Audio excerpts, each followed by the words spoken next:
우리 증시 속 가장 뜨거운 핫테마, 그 시크릿한 이야기를 가장 핫한 파트너, 하창봉 파트너가 준비했다고 하는데요. 대표님, 오늘 어떤 내용으로 준비하셨을까요?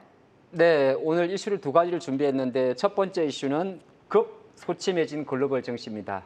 오늘 이제 4월 21일 월요일장이 시작을 했고 또 미국 증시는 아침 출발부터 상당히 지난주 연휴 금요일 같은 경우는 부활절로 쉬었습니다만은 다시 출발 분위기는 좋지는 않은데 조금 전에 제가 누적 수익률표가 잠깐 공개가 됐죠. 네. 제가 보통 이 정도 되게 되면 수익률 상위 종목 같은 경우는 보통 50%까지도 올라가거든요. 근데 지금 최고로 많이 오른 종목이 우리가 보면 큰 종목 중에서 20% 정도라는 거는 한편 놓고 보게 되면 글로벌 증시나 국내 증시가 이제 대형주가 그리 좋지 않다는 걸 보여줄 수 있을 것 같고, 자, 얼마나 소침해져 있는지 한번 보도록 하겠습니다. 제가 지난번에 이제 이거 피어 그리드 인덱스를 좀 자주 보여드리는 것 같아요. 매주 가져옵니다. 매주 가져오는데 네. 저희가 처음 이 지수를 가져왔을 때가 딱 22 정도 됐었어요. 그건 이제 4월 말 미국 증시가 급락하기 전이었어요. 약간 약할 때고, 두 번째로 가져왔을 때가 피어 그리드 인덱스가 4일 때예요. 4. 그러니까 이제 그거는 거의 2008년급이었는데, 근데 지금 한 달 단위로 놓고 보게 되면 한 달 전에 다시 25 수준으로 비슷하게 갔잖아요. 네. 그럼 잘 보다 보면 요것만 놓고 보면 급락은 없을 것 같아요. 그러니까 무슨 말이냐면 미국 증시가 1%, 2% 이렇게는 하락할 수가 있는데 우리 편을 놓고 봤을 때 그것도 큰 하락이죠. 근데 지난번처럼 3%, 4%, 그 정도는 안 나올 것 같긴 합니다만 여전히 뭔가 불안하다는 거죠. 그래서 저희가 이 시간에 지난번에 이런 걸 한번 좀 다뤄봤었어요.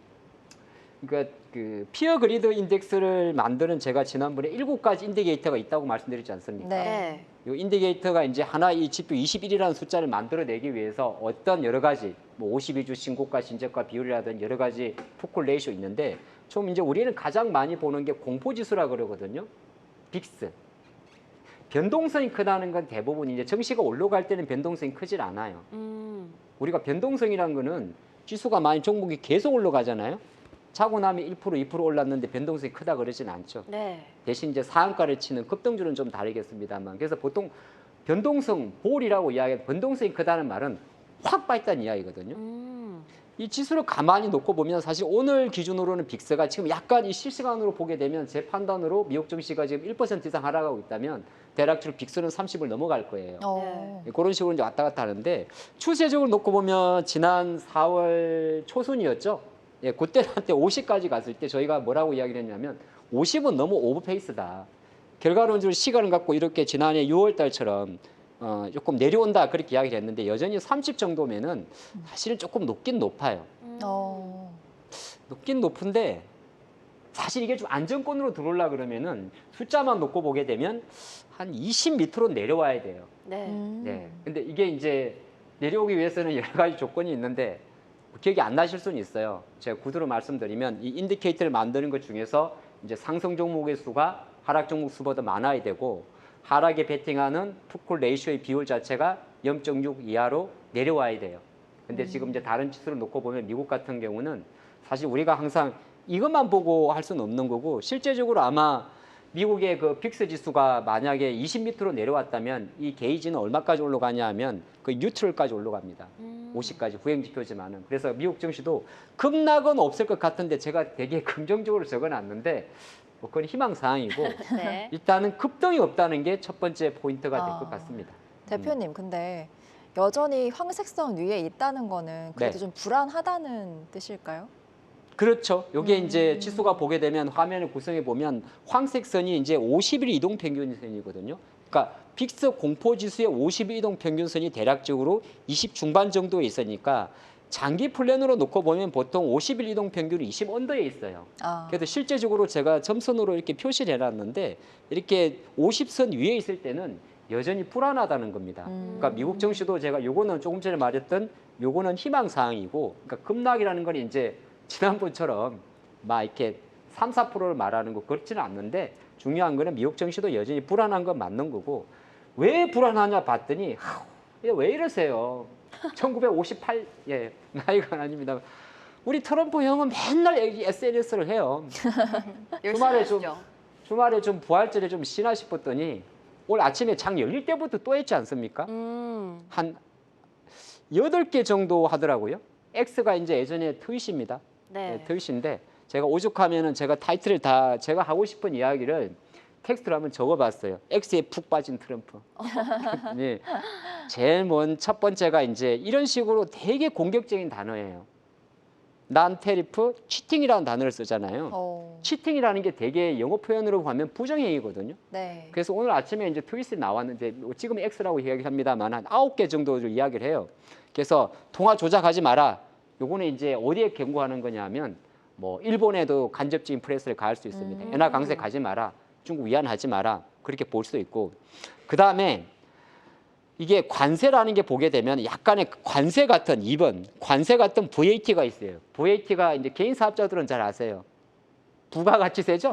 네, 네. 우리 한국은 10%의 부가가치세가 붙죠. 네. 그러니까 트럼프는 뭐냐면 관세 성격을 갖고 있는 부가가치세라든지 또는 익스포트, 수출 보조금 또는 그다음에 원가 덤핑이라든지 이런 거에 대해서 계속적으로 부정적인 거에 대해서는 계속 좀 프레스를 가하고 있고요. 또 하나가 이제 어떤 걸 가하고 있냐면 우리가 이제 꼼수를 쓴다 그럽니다. 여기에는 이제 다 적혀 있지 않는데 어떤 게 좀 있는지 봤더니 위조라든지 불법 금지, 그다음에 가장 핵심이죠. 지금 관세를 국가별로 부과하잖아요. 네. 한국 25%, 뭐 중국 120 몇 % 하잖아요. 그러다 보니까 수출 우회국을 통해서 우회 수출을 통한 관세 회피까지도 약간은 경계하겠다 그런 내용이거든요. 그러다 보니까 여전히 트럼프의 어떤 그 관세 정책은 진행 중인 거고 잘 아시겠지만은 지금은 관세가 유예돼 있는 겁니다. 네. 90일이 지나면 또 어떻게 될지 모르는 거고 어. 그다음에 관세가 0%가 아니라 정확하게는 10%의 보편 관세는 그대로 부과가 되고 있는 거고 네. 그게 추가적으로 부과된 15%의 상호 관세가 한국 기준으로는 25% 합산 25%니까 상호 관세가 90일 유예돼 있는 거예요. 그러니까 관세로 인해 가지고 실제적으로 기업들이나 실적에 대한 부담감은 갖고 있는 겁니다. 그렇게 네. 보시면 좋을 것 같고 그래서 안 가는데 저희가 이 시간에 이제 피보나치 수요를 잠깐 해봤었어요. 네. 방송 끝났더니 주식 방송 이렇게 어려운 거냐 그런 후기도 잠깐 본 것 같은데 네. 오늘 지금 현재 이 시간 나스닥이 16,000선을 왔다 갔다 하고 있어요. 예, 근데 제가 지난번에 물론 이거는 이제 하나의 공식이집니다만은 급락의 한 38.2%는 좀 지지해 주는 게 우리가 향후 놓고 볼 때 나스닥이 16,000과 18,000 사이에 움직이지 않을까 했는데 오늘 밤에 좀 지켜봐야겠죠. 네. 예, 근데 실제적으로 이제 요게 놓고 봤을 때 조금은 뭐 종가도 물론 이 포인트는 별로 중요하지 않을 수도 있어요. 16,200 저의 이제 기술적 분석이니까. 근데 아무래도 16,000 밑에 있다면 엔비디아의 주가도 $100 밑에 있을 확률이 높고 아마 밑에 있을 거예요, 지금. 테슬라도 이제 수요일 날 아침에 한국에 실적 발표할 건데 주가는 아마 $240 최근 저점을 좀 깼을 거예요. 그래서 여전히 미국 증시도 조금 불안하다. 그래서 약간 소침해져 있다 이야기고 이번 주 실적 발표가 있는데 저는 사실 그렇게 기대할 게 많이 없는 것 같으네요. 여기 이제 로고가 많다 보니까 여러분들이 좀 화면이 헷갈리실 건데 이번 주 실적 발표에서는 사실은 테슬라 수요일 한국 시간으로 수요일 아침이요. 네. 23일. 그다음에 한국 시간으로 금요일 아침에 2개의 기업 알파벳, 인텔이 있긴 있습니다. 근데 테슬라는 인도량이 좀 줄었잖아요. 예. 그래서 아마 실적 자체는 나쁠 거예요. 예, 나쁠 것 같기도 하고. 근데 그게 나쁜데 과연 이제 뭐 로보택시나 로봇에 대해서 어느 정도 이야기하는지 지켜봐야 될 것 같고 인텔은 그렇게 밀어주는데 안 되는 거 보면 지금 잘 자신 있게 좀 피력을 못할 것 같은 생각 들고 구글 같은 경우가 지금 어떻게 보면 알파벳인데 사실 이게 관세에 대한 노이즈가 되게 커요.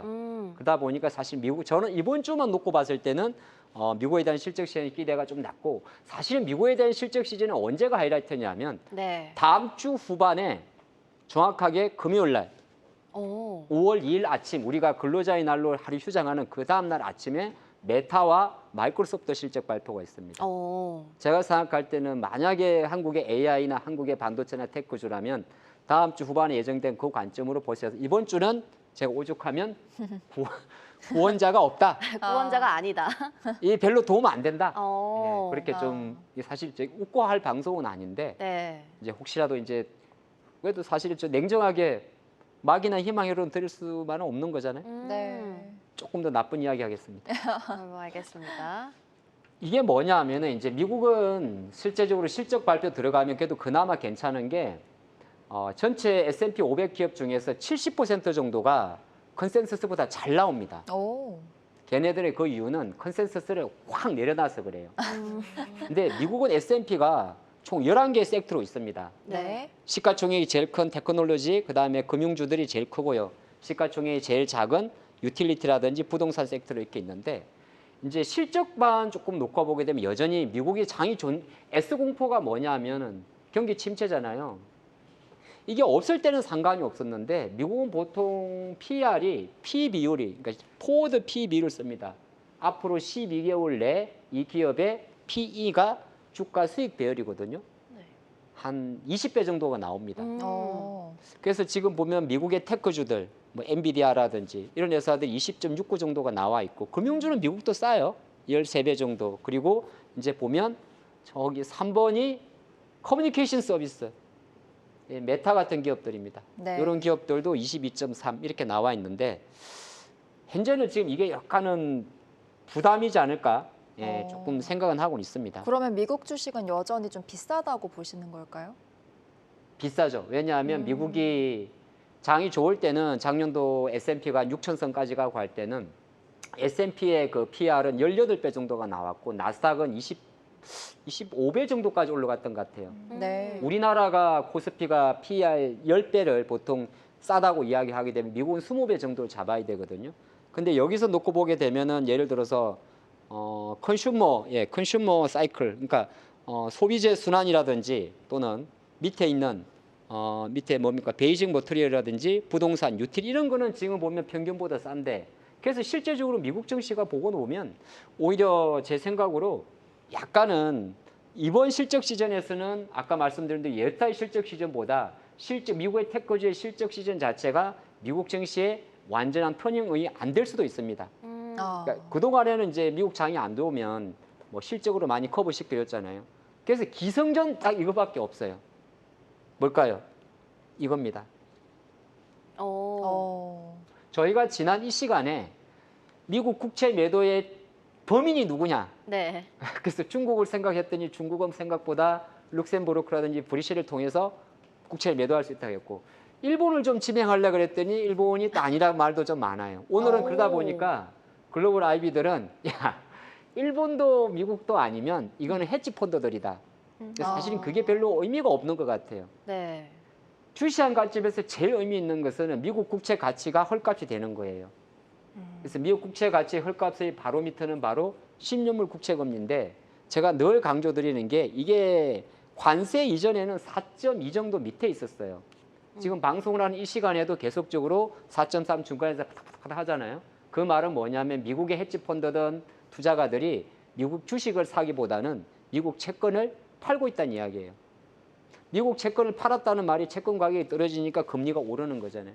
그럼 미국은 제일 안전한 미국의 미 재무부 독수리 마크가 있는 채권을 팔았다는 것은 여전히 시장은 계속적으로 트럼프의 관세를 두려워한다는 거죠. 그게 네.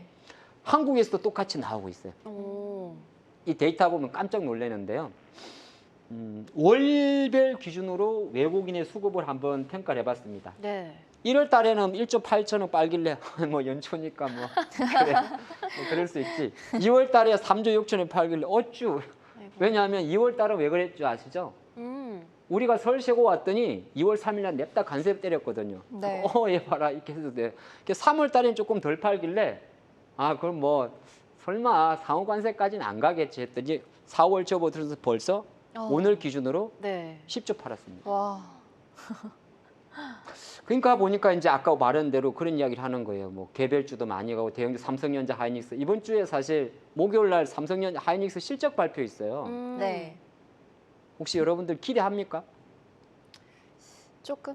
그래도 기대를 해봐야 네, 되지 않을까요? 그렇죠. 네. 왜냐하면 뭐 그처럼 말은 좀 그렇고 음. 이제 우리나라 글로벌 세계에서 하이닉스가 메모리 쪽에서는 삼성을 제꼈단 말이에요. 네. 그리고 삼성도 약간 스마트폰 놓고 6조 6천억의 잠정치를 발표를 했어요. 그러니까 메모리 쪽도 나쁘지 않는데 지금은 그럴 수가 없을 것 같아요. 제가 볼 때는. 아까 테크주 마찬가지. 그 이유는 바로 여기에 있습니다. 실제적으로 관세 노이즈가 나온 지난 3월 27일부터 4월 20일까지 제가 분석을 해봤더니 오늘 기준으로 외국인은 무려 12조 원을 팔았어요. 네. 많이도 파네요. 그러니까요. 근데 12조 중에서 절반이 삼성전자 하이닉스에. 반도체 쪽이 큰 거죠. 네, 보시면은 하이닉스가 3조 원, 삼성전자가 2조 4천억. 근데 여기서 눈치 빠르신 분은 힌트를 보시면 됩니다. 외국인은 반도체를 팔까요? HBM을 팔까요? 하이닉스를 많이 판 거 보니까 네. 뭘까요? HBM? 그러니까 이게 조금 달라요. 평상시에는 과거에는 외국인들이 한국 출시 비중을 조정하기 위해서 한국의 네. 성장률이 떨어진다든지 불확실성에서는 사실은 삼성을 많이 팝니다. 오. 삼성을 많이 파는 게 외국인 입장에서 투자 포트폴리오 조정하기가 제일 쉽잖아요. 왜 그러냐면 코스피 시장 기준으로 삼성전자가 차지하는 비중은 18.4%, 하이닉스는 대략적으로 7.2%. 그러니까 지수를 조정하는 입장에서는 삼성만 팔면 돼요. 근데 이번에 좀 특이한 점은 삼성보다 하이닉스를 많이 판다는 거는 이거는 우리나라만의 문제가 아니라 바로 글로벌 메카 테크 기준으로 엔비디아, 메타, 마이크로소프트 다 똑같습니다. 그러니까 글로벌 AI 반도체 전체에 대한 매도가 나온다는 거는 아까 말한 대로 돌면 지금 글로벌은 관세로 인한 성장주의 비중을 계속 줄이고 있는 겁니다. 그래서 그 관점에 놓고 봤을 때는 국내 관련주들이 물론 이건 너무 제가 비관적으로 이야기 드립니다만은 이 모든 퍼즐은 결과적으로는 미국에서 풀어갈 확률이 되게 높아요. 미국의 엔비디아의 주가가 절대한 심리적으로 $100 이상을 회복한다든지 또는 미국의 주요 수요를 할 수 있는 메타라든지 마이크로소프트나 이런 기업들의 주가가 조금 더 안정화되기 전까지는 한국의 대형 테크주들은 생각보다 빠진다는 이야기는 아니에요. 빠지고 안 빠지고 다음의 문제고 시장 대비해서 조금 더 고전할 가능성이 있지 않나. 그래서 오늘 첫 번째 주제가 급 의기소침한 글로벌 증시였습니다. 좋습니다. 이렇게 글로벌 증시와 관련된 첫 번째 테마 만나보고 왔고요. 계속해서 이어서 두 번째 테마는 또 어떤 테마를 준비해 주셨을까요? 네, 이제 이렇게 하다 보니까 또 지난 시간에 이어준데 이리 보면 지금 주식할 때입니까 아닙니까라 묻는다면 뭐 아닌 것 같은데. 정해진 건 없습니다만 네. 길게 보면 때가 맞고 좀 성격이 급하신 입장에서는 무리하게 베팅을 할 때는 아닌 것 같죠. 아무리 생각해도. 그러니까 왜냐하면 지수는 지난주에 좀 가파르게 올라왔는데 근데 최근에 오늘 우리 방송의 주제가 포모 현상이잖아요. 네. 저도 진짜 많이 고민합니다. 이게 그러니까 본인이 이제 투자를 하는 물론 바꿀 필요가 있는데 투자를 하는 기준이 있잖아요. 기업을 보고 실적을 보고 성장성을 보고 그렇게 하는 투자가들은 지금 손가락 빨고 있고 오로지 이제 오감을 동원해서 촉감을 하는 코스닥 하시는 분들은 뭐 관세 국채 금리가 무슨 필요하냐 그런 말을 많이 하거든요. 그게 데이터로 나와 있어요. 저희가 이 시간에 비슷하게 했었는데 실제적으로 놓고 보게 되면 코스닥의 거래 대금이 최근에 지난주 한 8억 9천만 주 정도에서 이제 10억 주까지 올라갔고요. 거래 양입니다. 네. 거래 대금 같은 경우도 거의 6조 원대 중후반을 올라가고 있습니다. 그리고 이제 상승 종목 수도 오늘은 조금 뭐 왔다 갔다 했는데 여전히 이제 1000개 종목이 상승하는 경우가 꽤 많아요. 네. 뭐가 상승할지 몰라요. 근데 어쨌든 상승을 해요. 그러다 보니까 이제 지난 시간에 봤던 ADR이 거의 이게 90%면 아마 2월 중순 이후로 많이 올라왔을 거예요. 네, 그 차트에 그런 빨간 선이 네. 주가 지수보다 올라가면 결국엔 내려온다는 건가요? 그게 어떤 의미인지 좀 더 그렇죠. 궁금합니다. 요 이제 네. 화면을 보시게 되면 예리하시군요. 파란 선이 코스닥 지수고 빨간 선이 이제 상승과 하락의 비율, 쉽게 말해서 시장에서 다트를 던져가지고 꽝이 안 나올 확률이 높은 거거든요. 네. 네. 꽝이 나올 풍선 던졌는데 꽝이 나올 수도 있고 선물이 나올 수도 있잖아요. 1월 달 보면 그 데이터 때문에 그러신 거예요. 1월 달에 지수보다 빨간 선이 엄청 올라갔었어요. 그렇네요. 그렇죠. 1월 달은 1월 효과가 있었기 때문에 CS 효과 해가지고 코스닥 지수보다는 뭐 테크주들이 많이 올랐던 거예요. 근데 결과론적으로는 그건 다시 수렴을 하게 돼 있어요. 그래서 이건 무슨 말이냐면 지금 같은 경우는 일단 지수랑 같이 올라왔으니까 시장 관점에서는 제약바이오가 중심을 잡았고 여기에 코스닥은 2차 전지는 약했지만은 기타 반도체하고 2차 전지 약하고 나머지는 실제적으로 뭐 정책 테마적으로 많이 올랐다 볼 수 있는데 앞으로 코스닥도 그러면 계속 좋을까에 대한 거는 우리가 고민해 볼 필요가 있습니다. 네. 지금 이게 오늘 기준으로 코스닥 시장의 그 차트인데요. 플랫하다는 말은 편편하다는 이야기고 제가 좀 그어놨어요. 코스닥은 요것만 가만히 보고 있으면 여러분도 혹시 차트 우리 앵커님들 책들을 좀 보십니까? 네, 봅니다. 뭐 어떤 잘 게 그려져 보시... 있네요. 그럼 나윤영 씨부터 한번 말씀을 주시죠. 뭐 어떤 게 보이십니까? 뭐 부담 없이. 어, 밑에는 거래량이고요. 네. 위에는 양봉 또 음봉 그렇게 나와 있습니다. 여기에 그냥 본인이 생각하는 그냥 특징 한번 말씀해 주시겠어요? 큰 폭으로 하락을 했었네요. 제가 하락을 하신 게 아닙니다. 큰 폭으로 하락을 했다가 네, 그 정도 다시 이렇게 올라와주고 있네요. 네, 올라가고 있다. 네, 우리 호응캐스터님은 뭐가 보이십니까? 혹시? 거래량이 늘고 있는 것 같습니다. 아, 거래량이 증가하고 있다. 네. 주가가 올라가는데 거래량 증가는 좋은 거죠. 네. 예, 사는 사람이 많은 거니까. 그럼 정우 캐스터님 혹시 뭐가 네. 보이십니까? 전 이평선들이 좀 눈에 띄는데 네, 여기 제목에도 보면 21선이 플랫하다고 돼 있잖아요. 네. 21선은 전 생명선이라고 알고 있는데 좀 그런 특징을 말씀하려고 하신 건가요?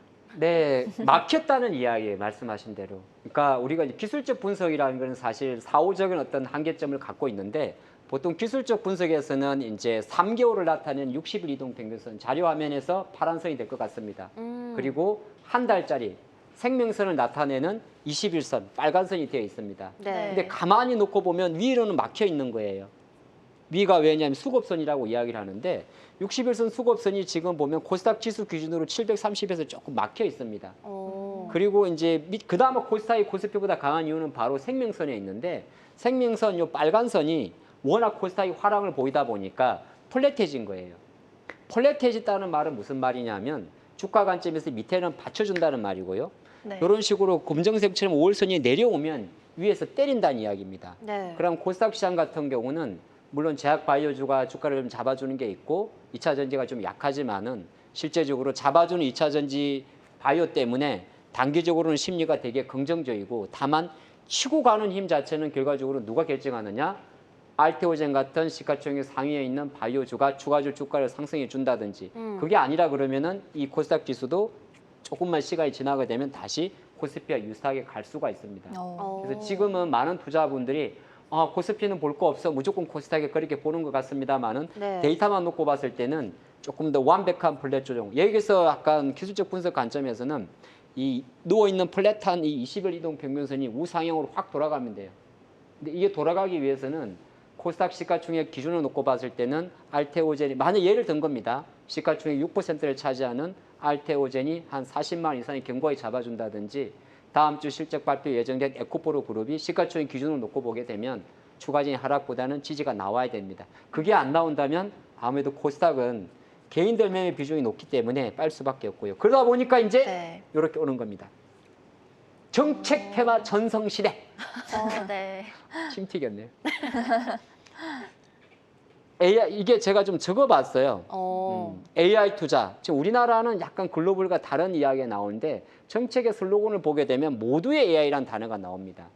100조, 200조 나오는 거고 그 다음에 한국에만 있는 이제 특수한 경우에 한국 증시가 5월달 지금도 마찬가지고 미국이나 여타 국가보다 강하다고 보는 이유는 글로벌에 없는 일정이 있기 때문입니다.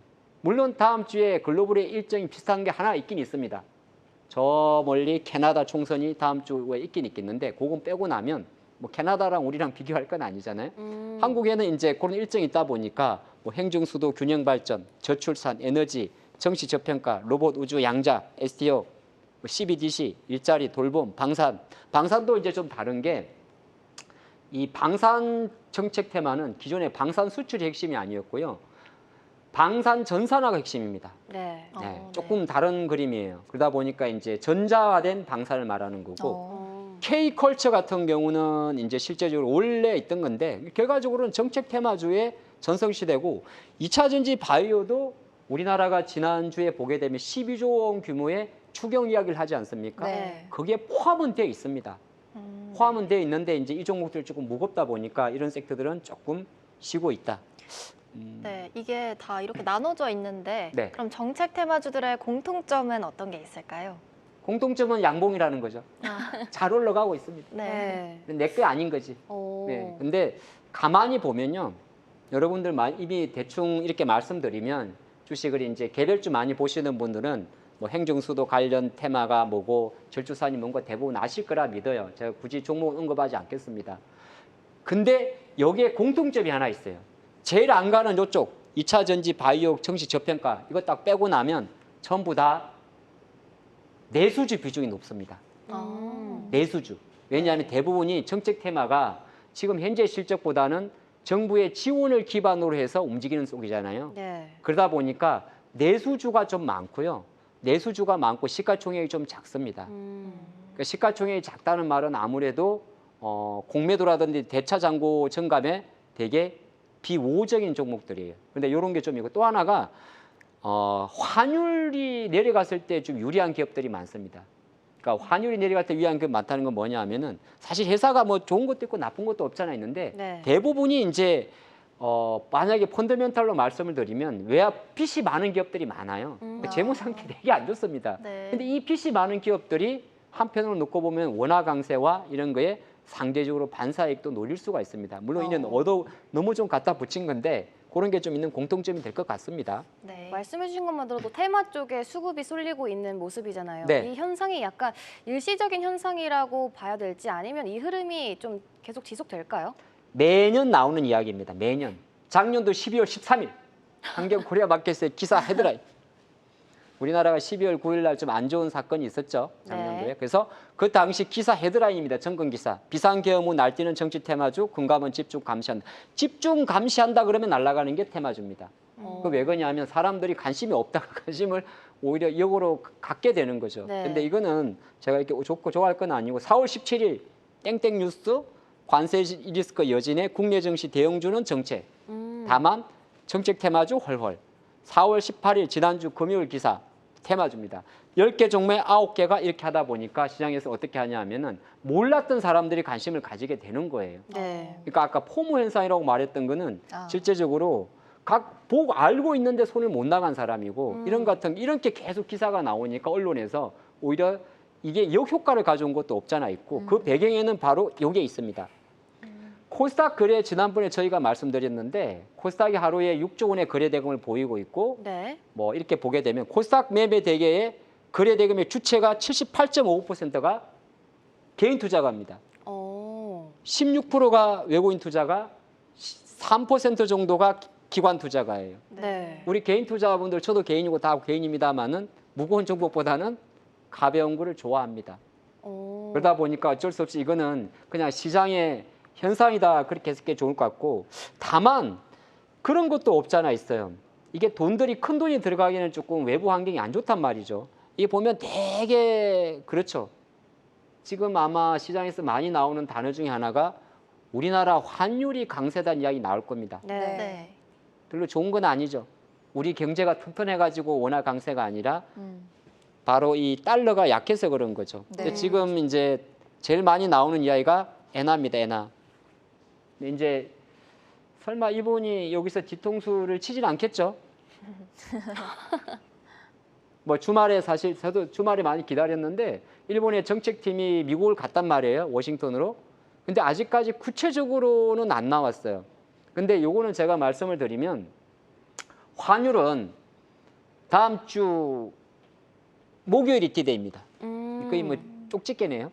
그렇네요. 왜냐하면 이벤트 항상 주식을 하시는 분들은 이벤트를 체크할 필요가 있는데 지금은 엔화도 강세고 뭐 스위스 프랑도 강세고 영국의 파운드와 유로와 심지어 뉴질랜드 달러까지 강세란 말이죠. 네. 근데 우리 언제 다 신경 쓰겠어요? 가장 중요한 건 엔화인데 다음 주 5월 1일에 수목 정도에 BOJ 통화 정책 회의가 있습니다.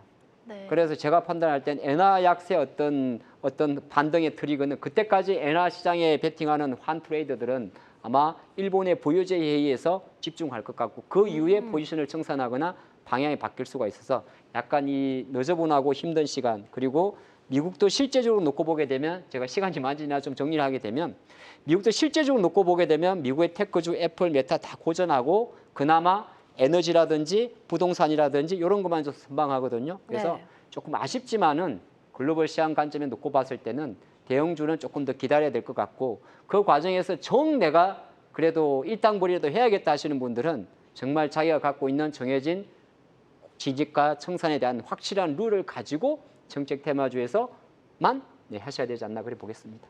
알겠습니다. 이렇게 하참봉의 핫테마 만나보고 왔는데요. 오늘도 저희 시크릿 강에 함께하고 계신 시청자분들을 위해서 상위 1%가 될 수 있는 퀴즈를 또 준비해 주셨잖아요. 어떤 퀴즈인지 첫 번째 퀴즈부터 한번 만나보도록 할게요.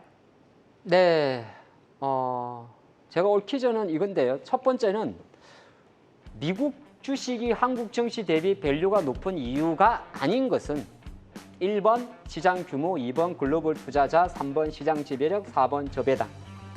아까 우리가 미국이 뭐 한 20배 된다 그랬지 않습니까? 네. 왜, 예. 정답을 아시는 저희 시청자분들도 유튜브 댓글창에 한번 맞춰주시면 좋을 것 같고요. 밸류가 높은 이유가 아닌 것은 두 분이 봤을 때 정답이 몇 번이라고 생각하실까요?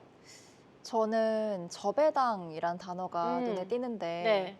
밸류가 높은 이유가 아닌 거니까 오히려 반대가 돼야 되지 않을까 이런 생각이 그렇네요. 드네요. 1, 2, 3번은 조금 긍정적인 키워드인데 네. 4번 저배당이 약간 정답인 것 같습니다. 우리 정훈 어떻게 생각하실까요?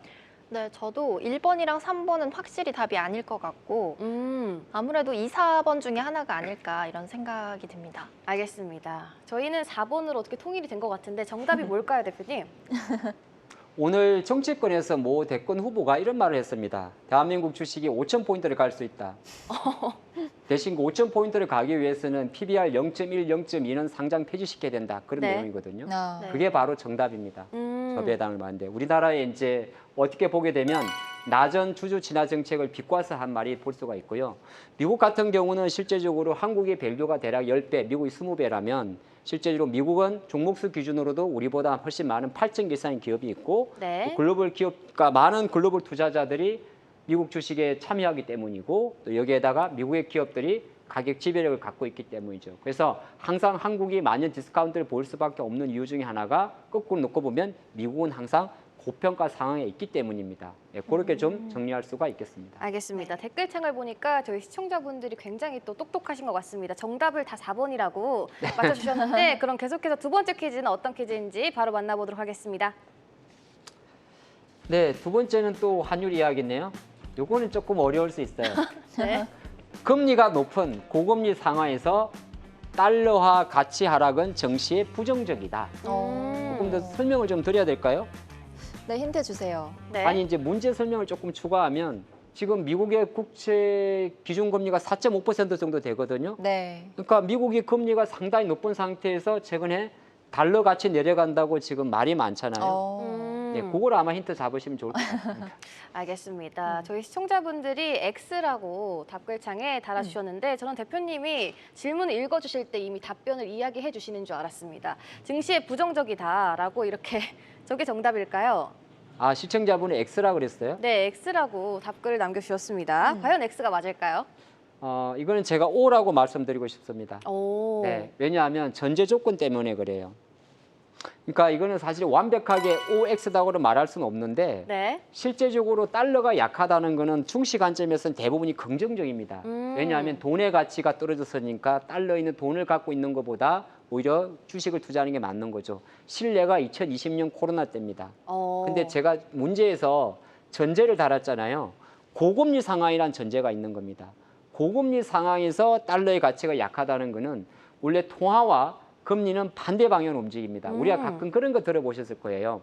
지금 우리나라 한국은행이 이번에는 기준금리를 동결했습니다. 하지만 현재 상황에서 한국의 기준금리를 인하하게 되면 오히려 원화 환율 자체가 튀어버립니다. 네. 그런 게 있기 때문에 경기가 좋지 않은 상황, 고금리 상황에서의 그 자국 통화의 가치 하락은 오히려 정시 관점에서는 부정적으로 작용하는 경우가 많습니다. 부정적이다. 알겠습니다. 지금부터는 보다 심층적으로 우리 시장을 분석해 보도록 할 텐데요. 오늘 저희 시크릿 투자 전략과 함께 탄탄한 투자 전략 세우고 가시면 좋을 것 같습니다. 대표님 오늘 어떤 이야기를 해주실까요? 네, 오늘은 뭐 또 미국장이 이제 열려봐야 알긴 알겠는데 조금 이어가지고 제가 지수 분석을 좀 해봤습니다. 지수 분석이라는 건 이제 주가 지수 분석이 될 것 같은데요. 네.